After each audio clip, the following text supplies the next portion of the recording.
এই যে সরকারের একটি মহৎ কর্মসূচি স্কুল ফিডিং কর্মসূচি, এটার যে 30 লক্ষ এখন করা যে টার্গেট, সরকারের তহবিল থেকে এই টিফিনের জন্য যে ব্যবস্থা করা হয়েছে, সেখানে যদি ভালো ডিম না যায়, সেখানে এমন শোনা গেছে যে বাসি বনরুটি দেওয়া হয়েছে।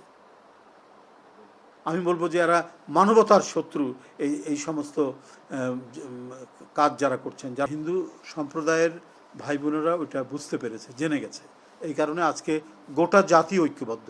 হিন্দু, মুসলিম, খ্রিস্টান, বৌদ্ধ, অন্যান্য যে সমস্ত নৃগোষ্ঠীরা আছেন, সবাই ঐক্যবদ্ধ, যে তারা বুঝতে পেরেছেন যে কারা বিভিন্ন সময়ে এই জাতির মধ্যে, এই অভিন্ন জাতি, এই অটুট বন্ধনে যারা একসাথে মানে বাঁধা আছে, তাদেরকে বিভাজন বিভক্তি কারা করত। শারীরিক এবং মানসিক বিকাশের তার যে প্রচেষ্টা, সরকারের যে প্রচেষ্টা, সেই প্রচেষ্টাকে নস্যাৎ করছেন। যারা কর্মকর্তারা যারা আছেন জেলা পর্যায়ের, উপজেলা পর্যায়ের, তারা যদি মানে এগুলোকে নজর দিয়ে ঠিকমতো যদি ব্যবস্থা গ্রহণ না করেন, তাহলে তো একটা বড় ধরনের ক্ষতি হবে। এবং নিশ্চয়ই তারা মানে একটি স্বাধীন দেশের একটি নির্বাচিত সরকারের কর্মসূচি বাস্তবায়নের অফিসার হিসেবে, কর্মকর্তা হিসেবে তারা কাজ করছেন না। তার বুঝতে হবে তারা কোনো এজেন্ডা নিয়ে কাজ করছে। তো সেটি দেখা সবচেয়ে বড় দরকার। যে সেই স্কুল, প্রাইমারি স্কুলের ছাত্ররা ডিম খেয়ে তারা বমি করতে শুরু করেছে, আপনার হেলথ কমপ্লেক্সে নিয়ে যে তাদেরকে সুস্থ করা হয়েছে। তো এটি কেন হবে? এই ধরনের আরও বিভিন্ন জায়গায় কিছু ঘটনা ঘটছে, যেখানে সরকারের টার্গেট হচ্ছে একটা শিশুদেরকে একটা গড় পুষ্টির উপর দাঁড় করানো, তাদের শারীরিক এবং মানসিক বিকাশ সাধন করা। সেই ক্ষেত্রে সরকারের তহবিল থেকে এই টিফিনের জন্য যে ব্যবস্থা করা হয়েছে, সেখানে যদি ভালো ডিম না যায়, সেখানে এমন শোনা গেছে যে বাসি বনরুটি দেওয়া হয়েছে। আমি বলবো যে এরা মানবতার শত্রু, এই সমস্ত কাজ যারা করছেন, যারা এটার নিয়ন্ত্রণ এবং এটার বাস্তবায়নের সাথে যারা জড়িত রয়েছেন, তারা মানবতার বিরুদ্ধে কাজ করছেন। আমি সরকারের কাছে আহ্বান জানাবো, দ্রুত এগুলো যারা সাথে জড়িত, মাঠ পর্যায়ের যারা জড়িত, তাদেরকে আইডেন্টিফাই করে তাদের শাস্তির ব্যবস্থা করা হোক।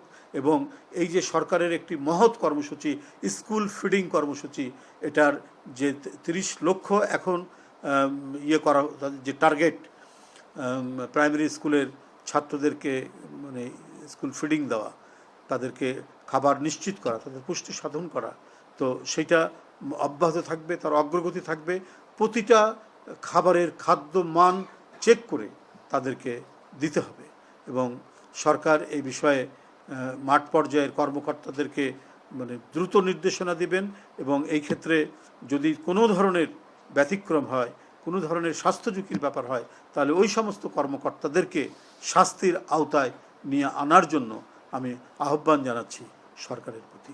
আপনারা কষ্ট করে এসেছেন বৃষ্টির মধ্যে, আমার আর নতুন কিছু বলার নেই। আপনাদের সকলকে আমি ধন্যবাদ জানাচ্ছি। না দেখুন, এটা আমরা, আপনি যেটা বলেছেন, আমরা সেটা মনে করছি না। আমরা মনে করি যে সব মানে একটি বাংলাদেশ অনেক দিন অনেক রক্ত ঝরিয়ে, ব্যাপক আন্দোলনের মধ্যে দিয়ে, অনেক আত্মত্যাগের বিনিময়ে আমরা আমাদের, আমি বলবো যে যে সরকার এসেছে, এই সরকার স্বাধীনতা সার্বভৌমত্ব রক্ষার প্রহরী হিসাবে কাজ করছে এবং গণতন্ত্রের নিরাপত্তার প্রহরী হিসাবে কাজ করছে। সুতরাং এই সরকারের বিরুদ্ধে অনেক ষড়যন্ত্র চক্রান্ত আছে। পরাজিত শক্তিরা নানা চক্রান্ত ষড়যন্ত্র করতে পারে, ভাবমূর্তি বিনষ্ট করার চেষ্টা করতে পারে। তো সেইটা যাতে করতে না পারে, এই কারণে আমরা আগে থেকেই মানে সবাইকে সচেতন করছি এবং আমাদের নেতাকর্মীদেরকে মানে আহ্বান জানিয়েছি, নির্দেশ প্রদান করা হয়েছে দলের চেয়ারম্যানের পক্ষ থেকে, তারা যাতে এইখানে মানে একেবারে পাহারাদারের মতো, প্রহরীর মতো তারা কাজ করেন। হিন্দু ধর্মের ভাই বোনদের সাথে তারা একযোগে এটা কাজ করেন। শুধু এইবারে নয়, আমরা গত দুর্গাপূজা, তার আগের দুর্গাপূজা, সমস্ত পূজাতে আমরা একইভাবে আমরা দলের নেতাকর্মীদেরকে আমরা নির্দেশ দিয়েছিলাম এবং প্রত্যেকেই বিভিন্ন পূজা মণ্ডপে আমরা সেখানে গিয়ে আমরা তাদের সাথে কথা বলেছি এবং সেখানে যে বক্তব্য রেখেছি আমরা নানাভাবেই এই কাজগুলো করেছি।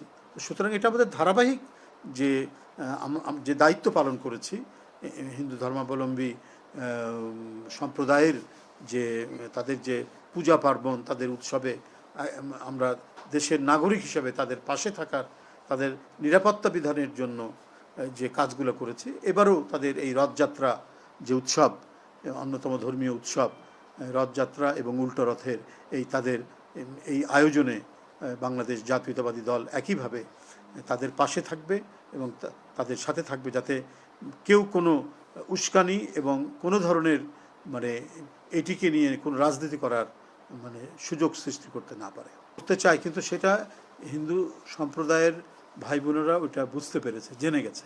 এই কারণে আজকে গোটা জাতি ঐক্যবদ্ধ, হিন্দু, মুসলিম, খ্রিস্টান, বৌদ্ধ, অন্যান্য যে সমস্ত নৃগোষ্ঠীরা আছেন সবাই ঐক্যবদ্ধ, যে তারা বুঝতে পেরেছেন যে কারা বিভিন্ন সময়ে এই জাতির মধ্যে, এই অভিন্ন জাতি, এই অটুট বন্ধনে যারা একসাথে বাঁধা আছে, তাদেরকে বিভাজন বিভক্তি কারা করত, এটা তারা বুঝে গেছেন। এবং আপনারা গত নির্বাচন এবং নানা সম্প্রদায়ের যে পূজা পার্বণ যে সমস্ত হয়, তাদের উৎসব যেটা হয়, প্রত্যেকটিতে প্রত্যেক সম্প্রদায়ের মানুষের যে উপস্থিতি এখানেই প্রমাণ করেছে যে কোনো ধরনের অপশক্তি আর আমাদের এই জাতির যে মোজাইক ঐক্য, জমাট বাঁধা যে ঐক্য, এটাকে আর ভাঙতে পারবে না।